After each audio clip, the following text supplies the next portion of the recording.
Welcome back to From the Source, where we tackle modern questions with the most ancient and timeless of sources, which is Torah. Uh, we're in the middle of exploring living on purpose, what's the purpose of life, and we're going to tackle today the big elephant in the room, which is God. Yeah, and of course the reason we need to go there, and it's just unavoidable, is because we've been talking about what it means, what is the purpose of life according to Judaism, um, which kind of makes sense once you kind of like drink the Kool-Aid that, like, okay, we're people, God created us, etc., etc. The question is, like, why would God create us, right? Who is God? What are we talking about? Can we? Is there anything we can picture when we think about God? Um, and I think if we kind of skip over it, we could get very far, but it's possible that we're building on not a sturdy foundation. So I think it's worth it to spend this episode, and maybe next episode, just making sure that we're talking about the same God. Yeah, 100%. So before we dive into it, let's give the new listeners a little bit of an intro of what we're doing here. So, as I mentioned, we're going to be tackling relevant questions with the greatest of sources, which is Torah. Um, I'm Kevin. My job here is to represent what's on your mind, your thoughts, questions, and curiosities. So please comment, and that's going to help us guide this podcast and ask even more relevant questions. With me is Rabbi Jack. He will guide us through this journey, helping us translate Torah wisdom and make it relevant to our lives. So, Rab, I think we should recap on the last episode to we bring everyone up to speed. Okay, sure. Okay, so I think I'll do the recap of the last two episodes. In a nutshell, the first episode was just exploring purpose and the paradox of purpose, which is that when you have a goal that's really far off, it can make the process meaningless in and of itself until you get to the goal. But then once you get to the goal, then the question is, okay, what was the purpose of reaching that goal? Which, just as an example of that is, I'm working really hard because I want to get a promotion at work. So I feel like my life is very meaningful, but then I get the promotion, and then after the excitement wears off after a few days, I have the same problem. It's like, okay, now I have a new job, I get paid more, but like, what's the point of this? Oh, the next promotion.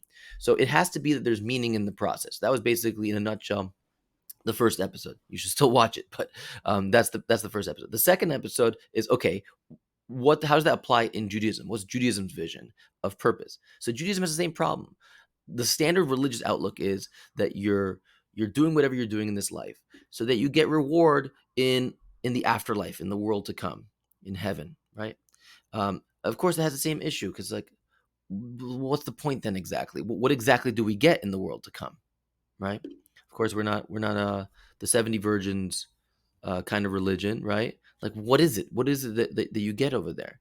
And so that's where we saw the classic introduction of the Ramchal, Rav Moshe Chaim Luzzatto, the great Italian mystic, where he explains that, yes, it's true, there is a notion of reward, but there's meaning to be found in a meaningful life every step of the way, every moment, every decision, and that is connecting to your mission, aligning your life with the one who put you in this life. And that's what we talk about, having a relationship, a connection with God.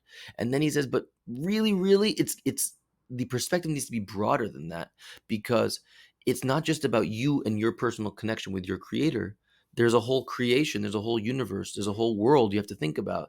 And we can't be spiritually selfish and just think about our personal relationship. And that's where he introduces the idea that a person needs to be mindful and care about elevating the space that's around them, the environment, the community, others, through their actions. And that's the most encompassing perspective that we have.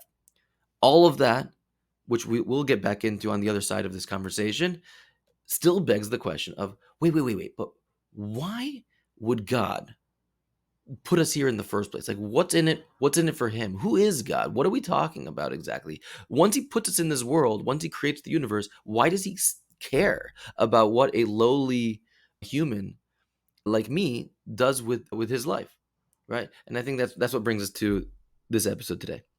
Yeah, for sure. And you mentioned it as one of the questions, which is why would God create the universe in the first place? And yeah, what's in it for him? Right. And that also is gonna for sure take us into what is God. No, we're gonna Yeah. have to What explore is that. God? Who is God? Right. 100%. We can't, this is unavoidable. It's a funny thing. There's so much to say and talk about when you start entering the world of Judaism, that I find that one of the things that we skip over is God. Uh, um, just because there's just so much to talk about, that we don't have time, to start and talk about God. But I think we have to. And also, it's very abstract. It could be abstract. Yeah. It could be an abstract topic. Yeah. But you know what the point, Kevin, is the point of all of Judaism is to make God not abstract. Just Mm. if you could just take a quick just moment when um we started talking about fruit trees and fruit and everything in that first episode. When you take a fruit, a Jew takes a fruit, a Jew is meant to make a blessing on that fruit. If you think about what that is, what you're doing is you're taking an experience of pleasure, of joy, of beauty, and which is very concrete and very much an experience, and you're connecting it to your abstract notion of God. You're saying, wow, this fruit did not grow in a vacuum. It did not grow on in Trader Joe's. It grew from a tree, right?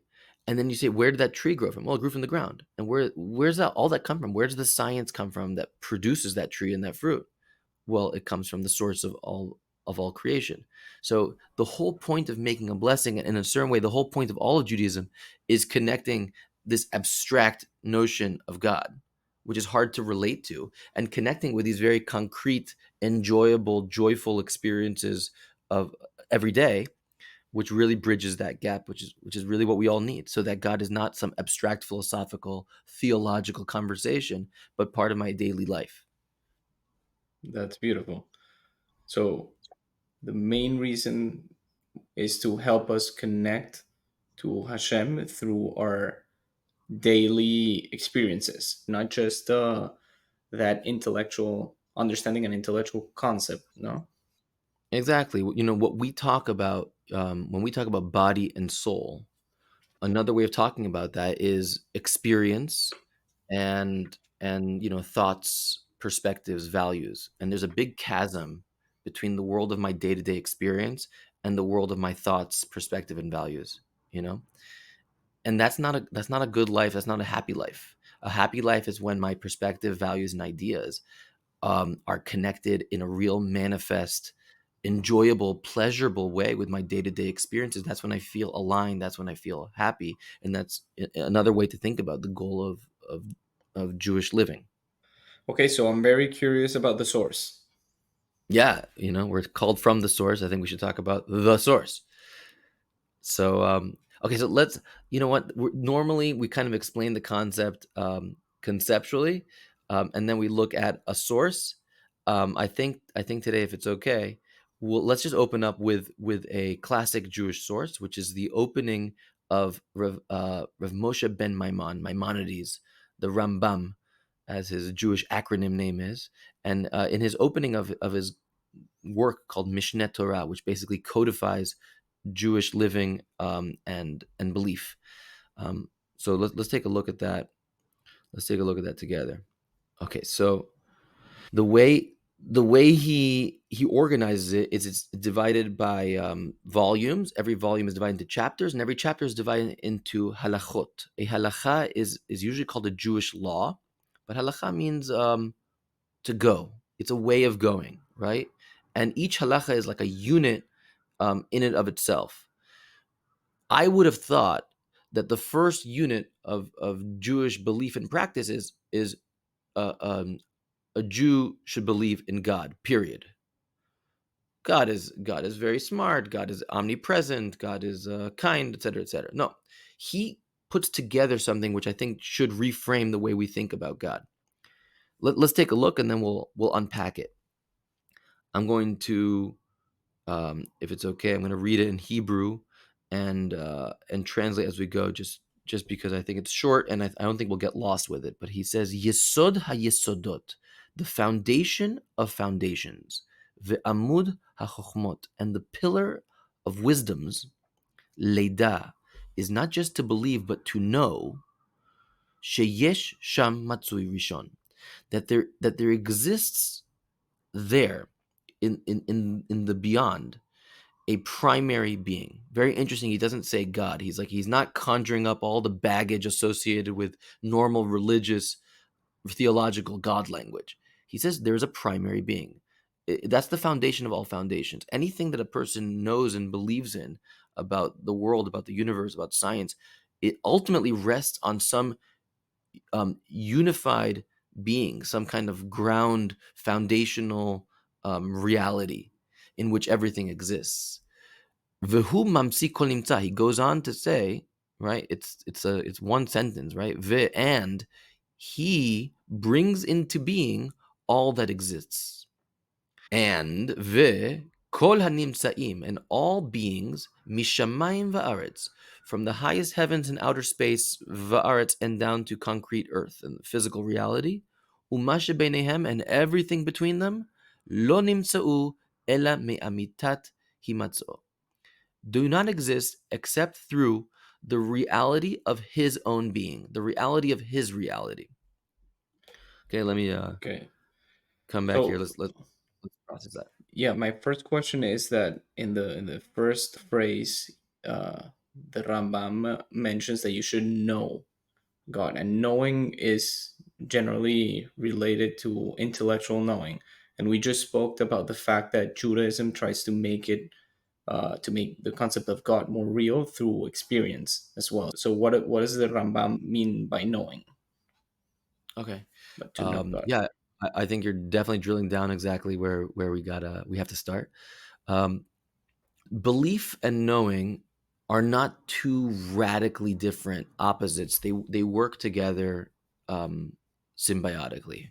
Um, if if I ask you if you do you believe that you're awake, or do you know that you're awake? I know. You know. Could you prove it to me that you're awake? I could pinch myself. You No, can I pinch yourself, couldn't. right? But there would remain, there would remain some kind of intellectual possibility that maybe you're dreaming, right? um, because knowledge and beliefs are intertwined. Think about a scientist. A scientist believes that if they do research, they will come to know something more about the universe. A scientist wakes up in the morning and he or she is going to the lab and gonna do research, and be underpaid for it, because he or she believes that if they keep doing these experiments, they believe that they're going to come to some conclusion that's going to add value to the scientific body of knowledge, right? So science, which we associate with knowledge, is really predicated on belief. That's what the belief is, what drives the pursuit of that knowledge. And once I have more knowledge, I believe that there's more to it, right? My belief is what goes beyond what I know. But everything that I come to know expands my belief. The more I know about the universe, the more I believe that there's things left to know, right? So over here, in other words, the starting point is I believe I believe that the universe is unified. That's a very reasonable belief. Do I know it? When I start to think about the universe, I start to think about life. I don't know if I know it, but I believe it. It stands to reason that everything in the universe is interconnected. It follows the same kinds of rules, right? I believe that.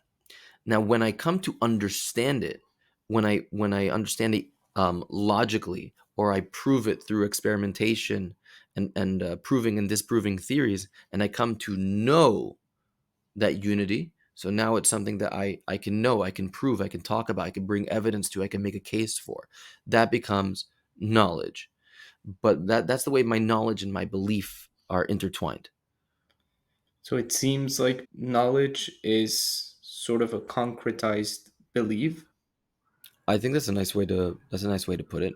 Knowledge is concretized. I can articulate it. I can bring evidence to it. Um, I know it directly, whereas belief is an extension of that. Let me just give one more kind of like relational example. When you have a friend, and your friend asks you for something that you don't understand why they're asking or why they need it, right? A friend says, "I need you to Venmo me $200," right? I say, "I can't explain why. Just can you please do that for me?" You say, "Sure." If they're a good friend, right? Who you trust, they've never lied to you, so you Venmo them. You don't ask them any questions, right? So you have the belief is reasonable. We normally think about like faith and reason as opposites, but here your faith, your trust, your belief in this friend is reasonable. It would be unreasonable to say, no, you must tell me why I must Venmo you $200. Hopefully, with a good friend, you have enough of a relationship that it would be unreasonable for you to be neurotic and paranoid and not believe them. It'd be unreasonable. Hmm. Where does that belief come from? Why is it reasonable? It's reasonable because you've had many experiences. Okay. But if you get some unknown number text you and asks you to go get them whatever gift cards from CVS or whatever, the scam of the week is, right? So then who are you? Why am I getting you gift cards? I don't know who you are, right?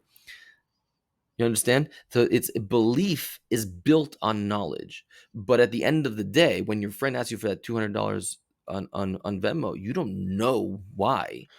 Hmm. You just believe it. It makes sense. So maybe belief is built on not directly related knowledge, and knowledge is when you have a direct reason for that action, let's say. Knowledge is when you have reason. Yeah, direct reason. There's, I there's a mean, reason you can understand why.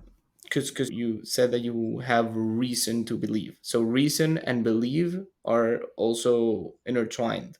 So I'm trying to see how there's how is it different, the relationship between reason and belief and reason and knowledge. No, I think reason is knowledge, and then when you know something, you have reasoning to it. You can give a reason, right? Right. If I Right. if So you ask mhm.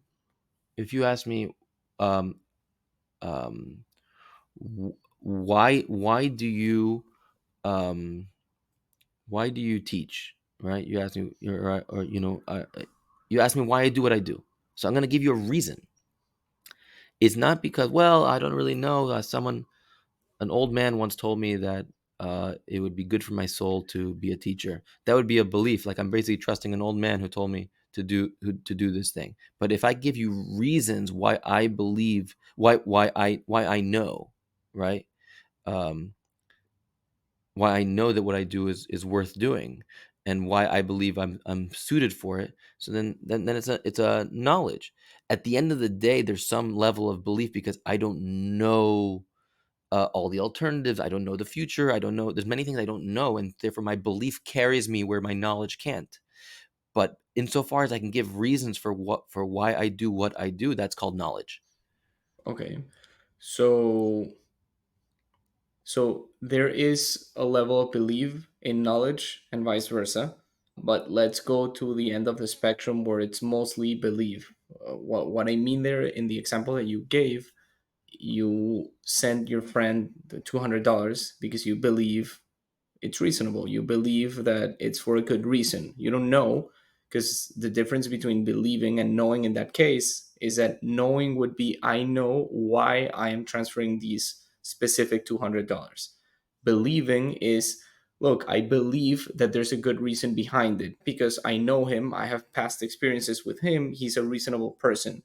So it's a reason to believe it, but the difference between the reason to believe it and the reason of knowing is that Right. that reason is not direct, the one of believing. Like, the Exactly. reason I believe is because I have past experiences, unrelated experiences to this ask. The reason why I would know why I'm giving the $200 would be a direct reason for this scenario where I'm transferring the $200. Exactly. And I think you're right. I think that the key word is direct. In other words, the difference between belief and knowledge, or belief and reason, is the how direct that connection is. When I can explain directly why what's happening. In other words, if my friend says, "Can you if you make a contract with someone, right?" So a contract is much more associated with knowledge. That's the whole thing. You want to know that you're going to get your investment back, right? So you make a contract. The contract is putting everything on paper, everything's direct. There's nothing left to the unknown, or as little as possible left to the unknown. That's all knowledge. But insofar as you don't know, you have no guarantees, there's nothing on paper, that's belief. And the question, of course, is how does this work with God? You can't see God. Uh, if you're not a prophet, you can't hear God. Um, and you can't smell God, you can't taste God, you can't feel God. So then how can we have direct knowledge Yeah, of because God? then we go to the question in the source, which is the Rambam is using the word knowing. Now, we already differentiated between believing and knowing. How come the Rambam is using knowing for something so seemingly abstract instead of believing? Okay, so let's get into it. Um, when when I have an experience of life, a direct experience of life, um, I I have a sense, an important direct sense, um, that of being, of it's not just an experience, not just my nerve endings are being stimulated. I have I have a direct experience because I'm a human consciousness that I'm experiencing reality. Sorry, I'm speaking very abstractly. Let me see if I can get into more. If I'm sitting at the beach, okay, and I smell the salt air, and I'm looking at the waves, I'm relaxing. I feel the cool Miami winter breeze, right? I'm looking at the clouds, gently drifting. I'm having all sorts of these sensory stimuli, but in the core of my consciousness, I'm experiencing being. We pursue all sorts of experiences that stimulate us, that entertain us, that do things for us, that are utilitarian, that serve some sort of purpose. But in those kind of relaxing moments, we realize something else, that we are experiencing being itself. Now, which one of your senses is experiencing that? It's none of your senses. It's your mind, right? At the core of all experience is the mind. We know that the mind synthesizes um, the different sensory inputs, right? It puts together the audio with the visual, with the other senses to create a coherent interpretation of experience. But even deeper than that is the sense of being. And that's I think what the Rambam is. He's taking us very rapidly in that first unit of information he's giving us, saying ultimately, and the human mind maybe intuits this, but it needs to be articulated. Ultimately, the buck has to stop somewhere. I sense, I feel my own being. I feel the being of being at the beach, the being of these beautiful experiences, and I feel that I directly feel that interconnectivity of everything. What I'm really, if I think through that, I must believe that there is some being that is allowing me to be there. If I'm in, if I'm, if I enter into the metaverse, right, and I go into a virtual world, so I have a, I whatever I experience all these things in the metaverse. I go to the meta store and the meta bowling alley and the meta whatever, right? The meta bar, and have a meta conversation with another meta avatar, right? But I have a sense that I'm in a coherent reality, and that reality did not create itself. So too, when I'm in real reality, right? In real reality, not virtual reality, I interact with people, have different experiences. I go to work, I go home. I have a deep sense that I'm part of a reality which did not create itself. It does not. My reality does not. My reality is a bunch of things, but I have a sense that there is a reality that encompasses all those things, that did not, that is bigger than the reality of those things. Said differently, God is not a thing in existence. He is existence. there's an encompassing reality which is of a different order. Just like when I'm in the metaverse, I have all these different virtual experiences, and I sense that there is a metaverse that encompasses. So too, when I'm in the universe and I experience all these different things, the sun, the moon, the sky, my experiences, I have a sense that there's a universe that encompasses. We talk about the universe. So too, I could even talk about, well, what is the reality that encompasses the universe? What causes the universe to exist? Where is the wisdom of the universe coming from? It's not coming from the universe. The universe is those things and their interactions. Where does it come from? What designs it? What holds it? What allows it to continue to be? So the coherence of the experience is what leads you to the knowledge of God, of the fact that God exists and is? Or is it the wondering who created this? Like, because one seems very experiential and the other one seems very intellectual. I think, yeah, I think there's an experiential component and there's a intellectual component. The coherence is what we call oneness. Coherence is oneness, and a person can, um, even though the world sometimes seems like it's being torn apart and there's so much going on that seems to be pulling away from each other, there's a very clear sense that there is something, there is a oneness that unifies everything. There's another thing which I think you're trying to get at, which is that existential, um, reality itself. Let, let's think about that second one for a second. It's known in philosophy that the simplest words are the hardest ones to define, right? So, for example, it's very easy to define, um, um, democracy, to define, coronavirus, to define technical, medical, scientific terms. But define for me the word I. I. It's very hard. Yeah. Define the word is. How do you explain what it means to is to be? Very hard to explain. Okay, but it is a brute fact, right? Being is a brute fact. Even if the fact that you can't find words to explain it does not take away from the fact that we are. Yeah, there is something called being. Now, being is something that runs through everything in the universe. It runs through everything. Everything is, but but the activity of being is not something that belongs to anything in the universe. I am, but I have no. I did not make myself be, right? And that's true of everything, right? The sun is, but the sun did not. The sun had nothing to do with its own being. It is. And Mhm. you can trace that back. You can explain how it came to be, but at the end of the day, it is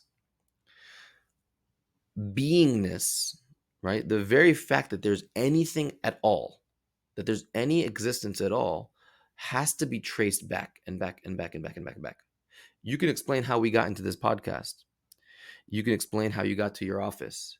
You can explain, um, how you came to be the way you are, how your parents met, how their parents met, how their parents met. You can go back, back, back, back, back, back, back, back, back, back, back, back. You get to the Big Bang. Yeah, you can go to the Big Bang. You can be the beginning of space time. You can even think more kind of like ontologically, philosophically, like where does anything come from? Why is there anything? Not just why is everything so complex and complicated and coherent and unified. Those are also very important questions. Why is there anything? And so you have to come to a sense that being is is um is a reality that comes from something else, and you can't punt that ball indefinitely. Being must come ultimately from some source of being. Okay, and that brings us back to the words of the Rambam. The Rambam essentially says that the foundation of all foundations and the pillar that runs through all human wisdom and understanding is that there is a single primary reality. And that primary reality with a capital R is what brings into reality anything else that is said to exist. So in that sense, God, and this I learned from my dear friend Rabbi Moshe Gersht, who said this so eloquently. God, in a certain sense, cannot be said to exist like you and me and my chair and my microphone. God's not another thing within existence. God is existence itself. God is that reality of a different order that encompasses all other things that we call real. Or said a little differently, and this I learned from Rabbi David Aaron, who I consider a teacher and mentor. He says if you think about a unicorn, right? Imagine a unicorn, right? What color is a unicorn, Kevin? White. White, mine too. What color is its mane? Blue. Blue. Very nice. I go rainbow. That's my daughter Leia's. Her favorite color is rainbow. Okay, so you have your white unicorn with a blue mane. I have my white unicorn with a rainbow mane. Right. Those unicorns are being held in your mind and my mind respectively. Right. Now, could you picture the unicorn trying to picture your mind, which is generating it? Not really. No, there's no way a figment of your imagination can conceive of the imagination that's generating it, that's putting it into its reality in your mind, right? And yet, very clearly, it is. There is an imagination that is literally holding that unicorn in existence actively. And the moment, at some point, when we turn off this podcast and you forget about that unicorn will vaporize, will cease to exist because your mind is not holding it in existence. That's a very powerful metaphor to really meditate on, because your imagination surrounds that unicorn, right? It's literally it's in every corner of the surrounding reality of that unicorn. It's holding it in existence, and it's really the stuff of the unicorn itself is your imagination, right? In the language of the Zohar, the primary Jewish mystical text, God surrounds, right? There's a reality that surrounds all existence and fills all existence. There's no way for us to point to a place where that ultimate reality is not, right? And again, it's important just to put this together. Maimonides is not saying God exists, number one.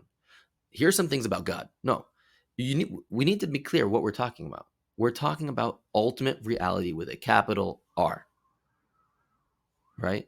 Ultimate reality with capital R is existence itself. And the first thing we need to talk about is that anything that we talk about can only exist within this existence, this ultimate meta existence, if you will. Okay, so if you had to give practical steps, or which practical steps would you think that the Rambam would give to come to know God? So the Rambam himself, in chapter 2 of that same book, he says if you want to come to love God and feel that feeling of reverence for God, you should meditate on nature. That's what he says. He bases it on a statement of the sages that preceded him, that you should meditate on the words of Torah. But the Rambam takes it one step back and says, God created the Torah. We'll get to that eventually in our podcast over here.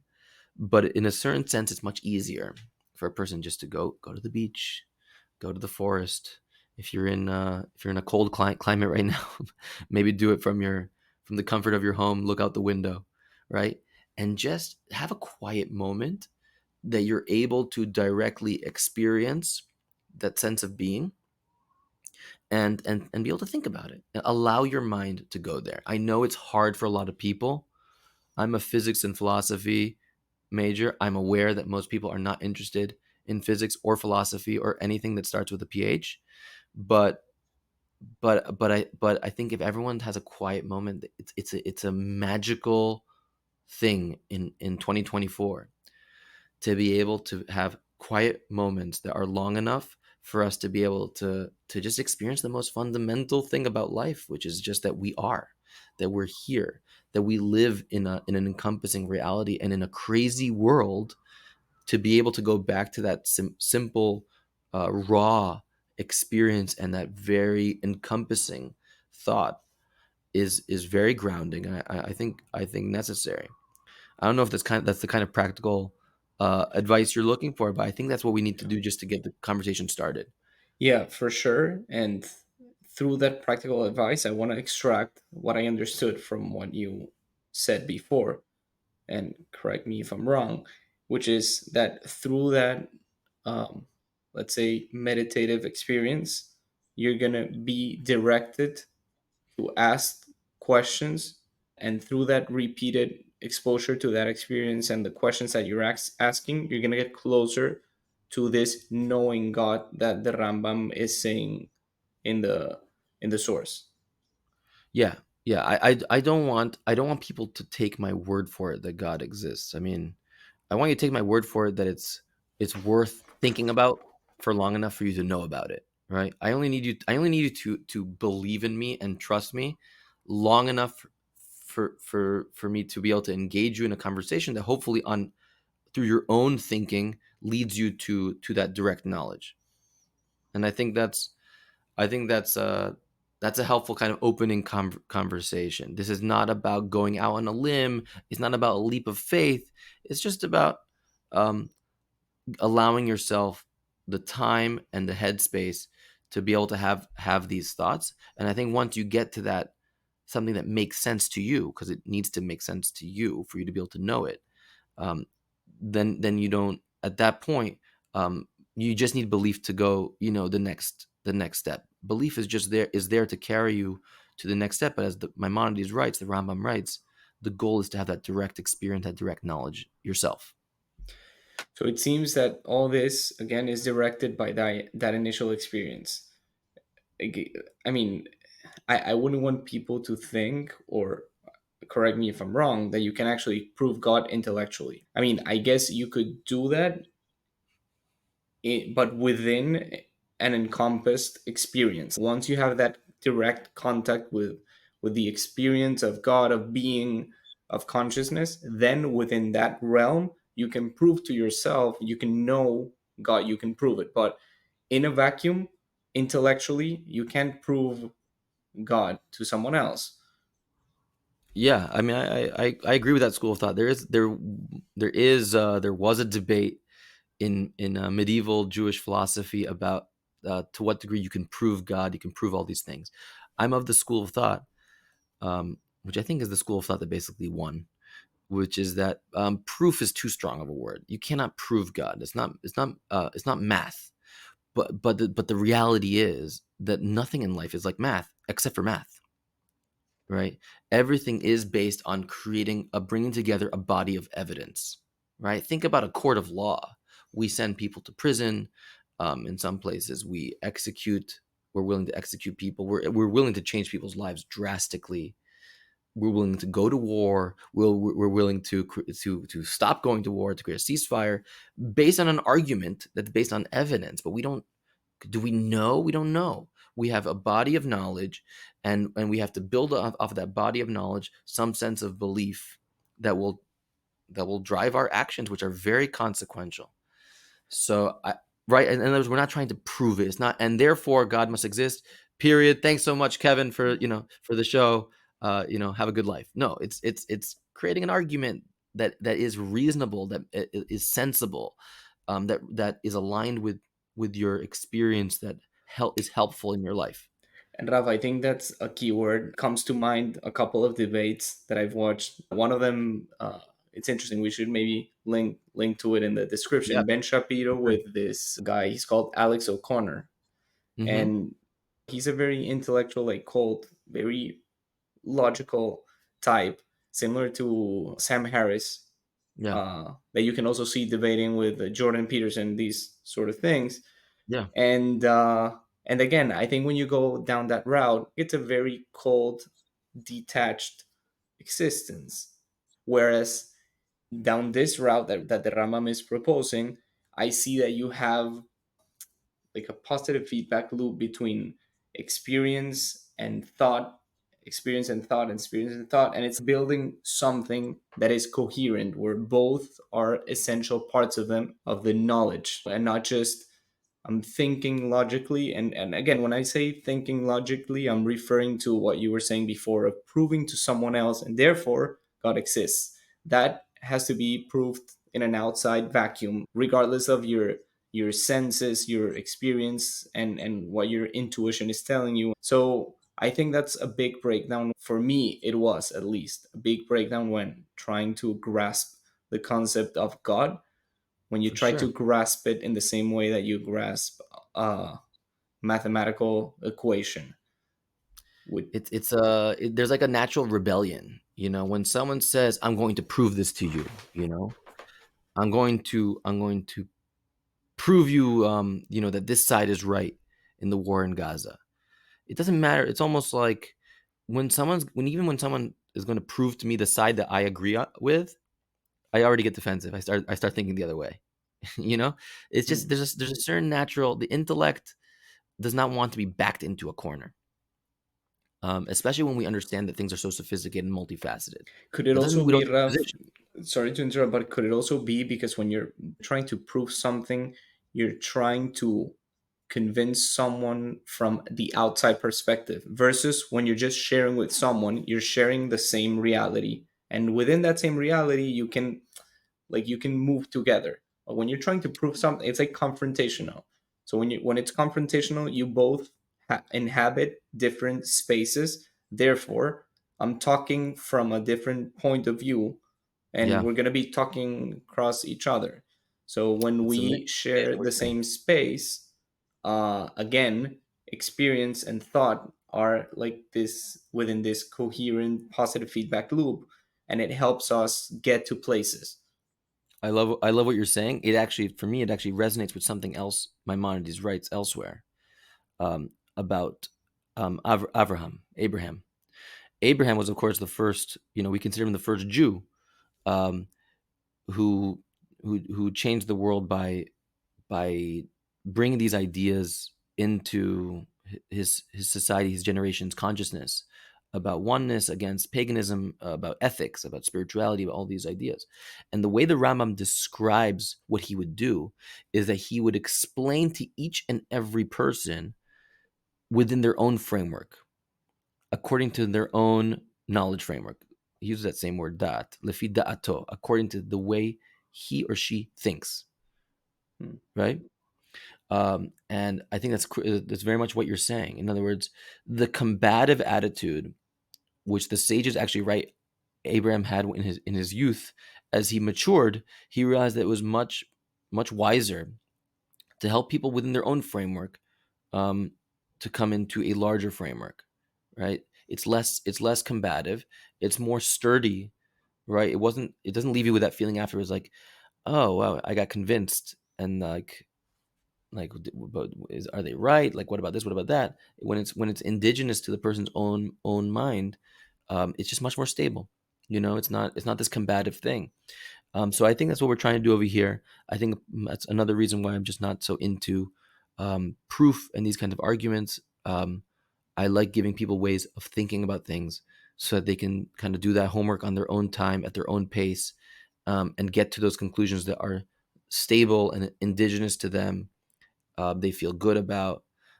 So that's what we're trying to do over here. We're not trying to convince anyone. We're just trying to think with each other and think with our listeners, so that we're able to make progress on these most important questions of life.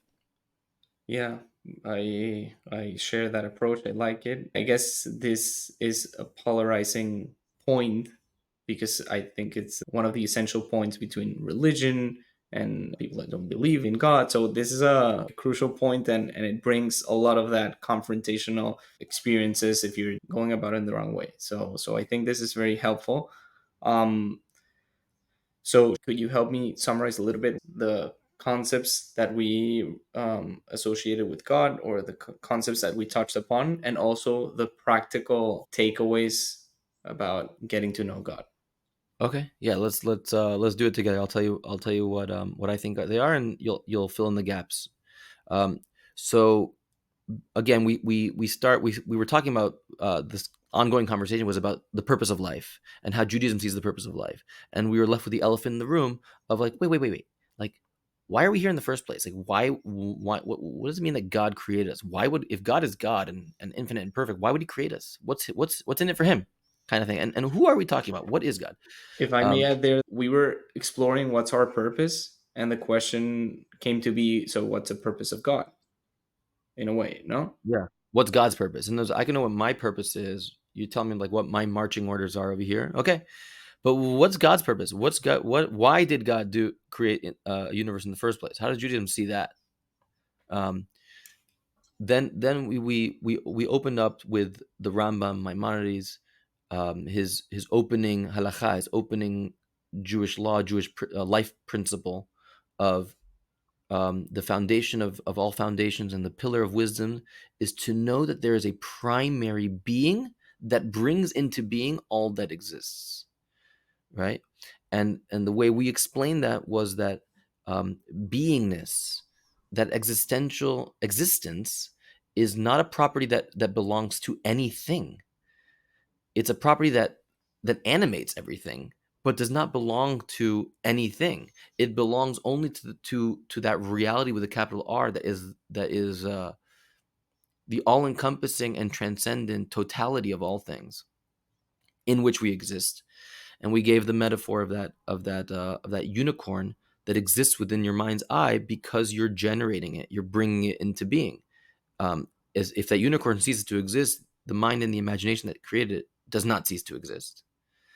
But if the mind that generates the unicorn ceases to exist, the unicorn presumably ceases to exist with it, right? And that relationship is analogous to our relationship with God, and helps us understand that God is a different sort um, of being, a different order. I like to say like reality with a capital R, and we're real too, but we're real with lowercase r within that capital R um, reality. That doesn't answer all the questions, but I think that framework helps us get there. And again, as Rambam said, we have to know this, and we spent a lot of this conversation talking about that. And the more you understand it, the more you can give reason, the more you can articulate it in a way that makes sense, is logical, resonates experientially, fits with the reality that you um, perceive. So that's the goal. That makes it more concrete, more real, more solid, and also expands the scope of your belief to continue to read, think about, explore, talk about these ideas more. And that's this kind of symbiotic relationship with what we know and what we believe that allows us to go beyond what we know right now, so that we can come to know more. Beautiful.